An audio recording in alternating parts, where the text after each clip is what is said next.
muita honra o Babalorixá PC para compor aqui a nossa mesa. Ele que é o líder religioso, como eu mencionei, da Casa de Oxumaré.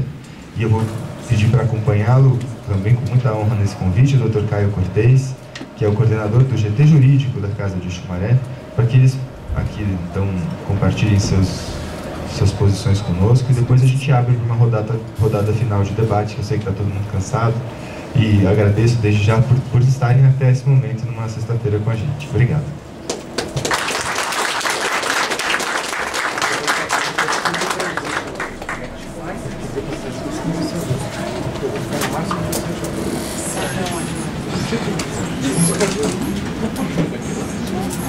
Boa tarde a todos. Quero agradecer esse convite. É com grande honra estar aqui neste momento, mas digo que foi um momento onde eu aprendi muito, viu? As informações aqui que muitas vezes não chega, e às vezes nesse momento foi assim de grande importância para mim e acredito para outras pessoas também de terreiro, né? E dizendo assim que fiquei um pouco angustiado, essa angústia, né, que vem desde dos nossos ancestrais, né, da forma que foram trazidos, né?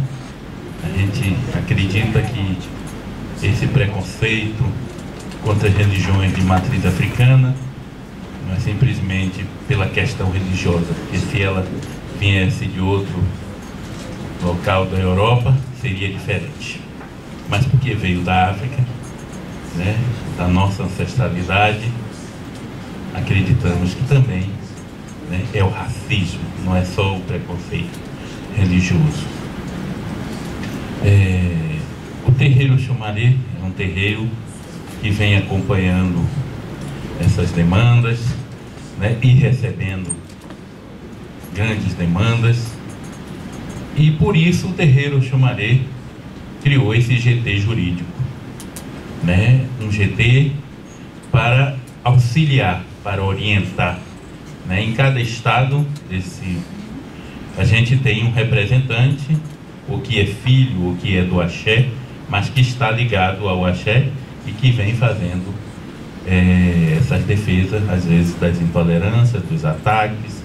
Hoje a gente percebe que os ataques não é só está amarrado, sai daqui Satanás, como foi falado aqui, né? Está se partindo para um outro âmbito, que é a agressão física, né? Que é a destruição dos nossos espaços, né? Então essa casa, como está abrindo as portas, né? A gente acredita que vai ter muitas demandas, né? E que nosso povo tenha conhecimento disso, possa realmente ocupar esse espaço, né? Que é necessário que o nosso povo ocupe esses espaços de todas as formas, né? Que esse espaço possa ser, né, usufruído, e o nosso povo junto construir esse núcleo para defender, e que essas informações também cheguem aos dirigentes de terreiro, que cheguem às casas, que cheguem aos espaços religiosos, né, que sofrem muito a todos os momentos, a todas as de todas as formas, e muitas vezes não chega a queixa, ou não chega porque às vezes somos tratados, como foi dito aqui hoje, né, sem nenhum respeito. A questão é intolerância religiosa e é tratada às vezes como uma briga qualquer, e não se dá o devido, a devida importância, né? Então, às vezes faz com que nós reconheçamos, né? Como muitas vezes eu venho sempre no ataque, buscando, né, os nossos direitos, buscando as nossas as informações, para que possamos estar juntos, né, formando um núcleo de fortalecimento, como é esse núcleo do GT na Casa de Oxumaré. Pequeno, né, ainda caminhando na luta, né, mas que tem tido algumas ações dentro de toda essa demanda. Eu quero que Oxalá, pelo dia de hoje, que Boboioro abençoe a todos e que nos una, assim como ele uniu todos os nossos ancestrais dentro das senzalas, dentro daqueles espaços, né, que foi nos negado tudo, mas que todos esses orixás que nos trouxe até aqui e os nossos ancestrais, que continuem nos dando força para continuar. E a nossa fé é a única coisa que não pode se perder nem enfraquecer, porque nela nós seremos fortes e lutaremos pelos nossos direitos, e lutaremos com muita energia pelo dia de hoje, o dia do grande Pai, né, que é o Pai Oxalá, que é o nosso Pai Supremo dentro das religiões de matriz africana, que continue nos abençoando e continue nos fortalecendo, como fortaleceu todos os nossos ancestrais. Eu quero agradecer pela fala e vou passar a fala para Caio, filho do Orixá Exu, né, filho da Casa de Oxumaré, que estará aqui também podendo contribuir um pouco com a sua fala. Quero dizer aqui, fazer uma pequena, quando eu falo no Orixá Exu, às vezes em locais públicos, né, não digo nesse, mas eu sempre vejo assim, alguém se torcer, né? Não estou dizendo que é nesse espaço, mas já vi muito isso. E lembro que nós fizemos uma parceria, não vou aqui dizer a instituição, e a gente estava com uma parceria com essa instituição, e uma das coordenadoras, né, tinha várias instituições, e o Oxumaré era a única instituição religiosa. Aí cada um foi dito: olha, antes de começarmos a reunião, vamos fazer uma oração. Aí cada um fez a sua oração, cada um falou da sua forma. Aí eu ali, cada um, né? Eu ali naquele momento disse assim, me deram a fala e disse: agora eu vou saudar o Orixá Exu. Imediatamente a coordenadora do projeto disse: não poderia ser outro, não?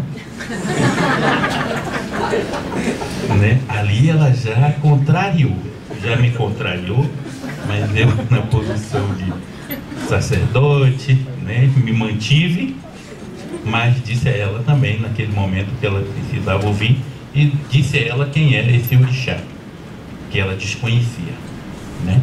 Então a gente percebe que muitas vezes, né, esse ranço, isso que foi colocado sobre as religiões de matriz africana até os dias de hoje são passados, passados de pai para filho, e isso vem criando esse racismo, vem criando essa intolerância.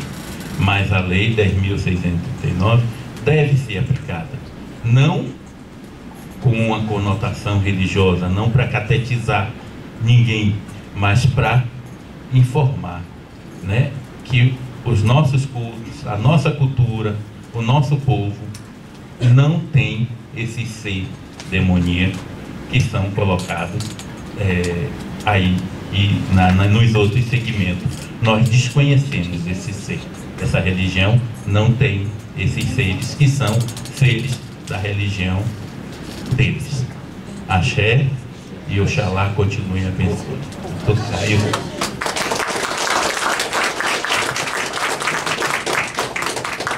Bom, boa tarde a todos e todas. Pegando o gancho do Babá aí, eu sempre costumo dizer, quando as pessoas me perguntam: de que orixá você é, né? Eu falo: eu sou de Exu. antes da pessoa me perguntar se eu sou filho do diabo, eu falo, não sou filho do diabo, viu?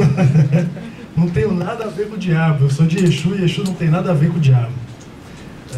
Então eu quero agora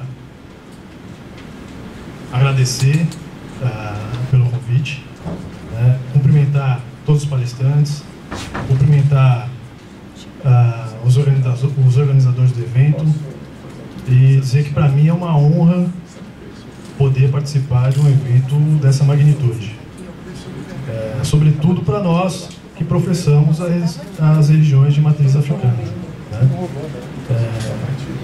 Então é de suma importância que a gente tenha mais eventos como esse, em outras casas, como a OAB, como outros órgãos, para que a gente possa fazer esse trabalho realmente, que é um trabalho de educação e conscientização.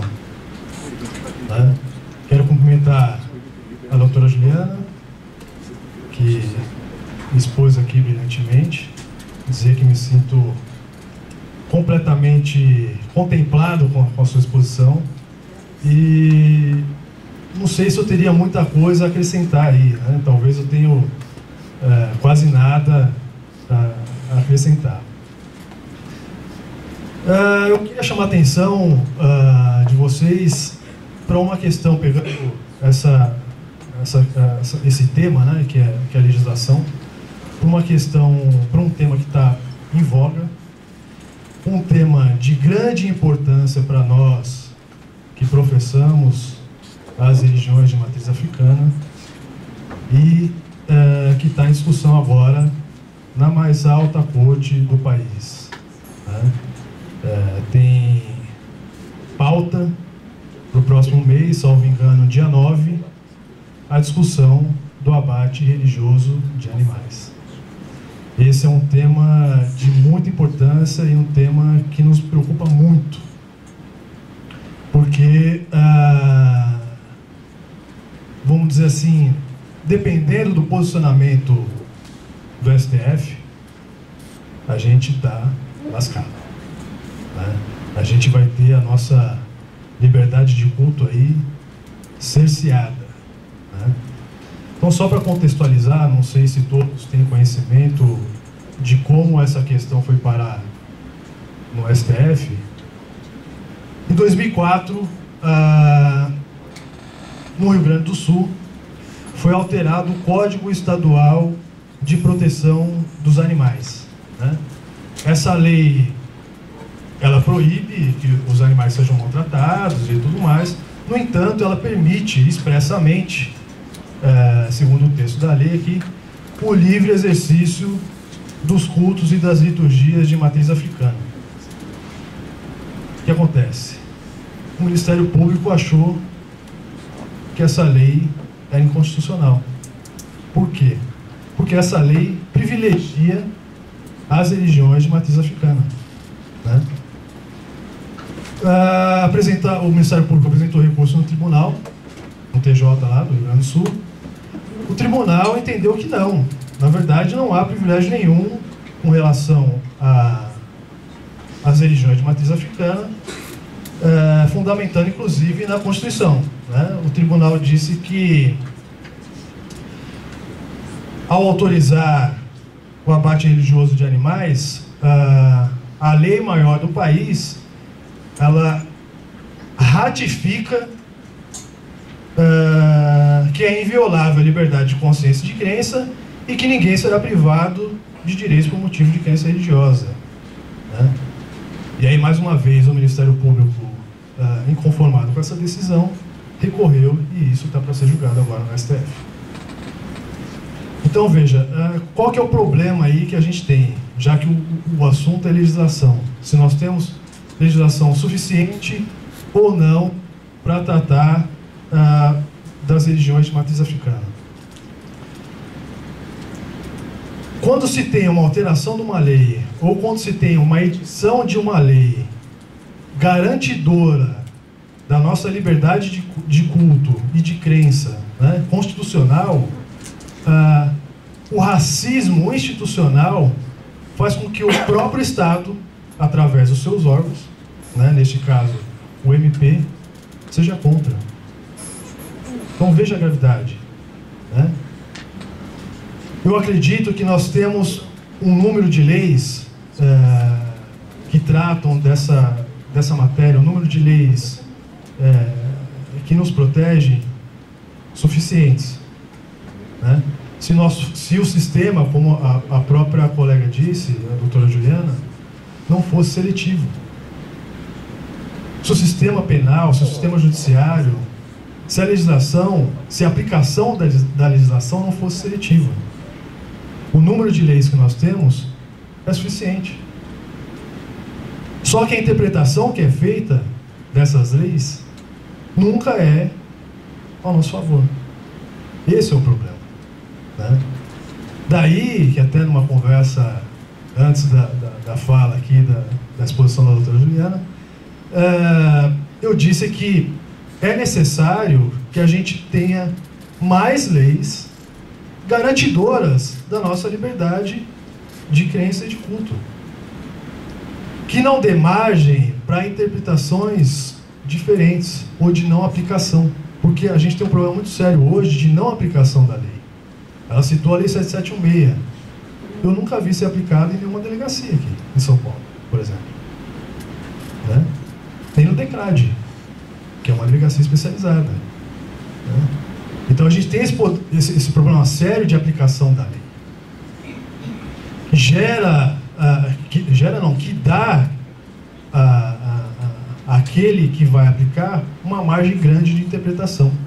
Então eu acredito que a gente tem que ter leis um pouco mais específicas, que não deem margem de interpretação diversa do que aquilo que o próprio texto da lei venha dizendo, como o caso dessa lei do Rio Grande do Sul, né? Ela expressamente diz que as religiões de matriz africana, que o abate religioso, religioso das religiões de matriz africana não constitui crime, tampouco maltrato de animais. Ela é específica nesse sentido. E mesmo sendo específica, o Estado foi contra.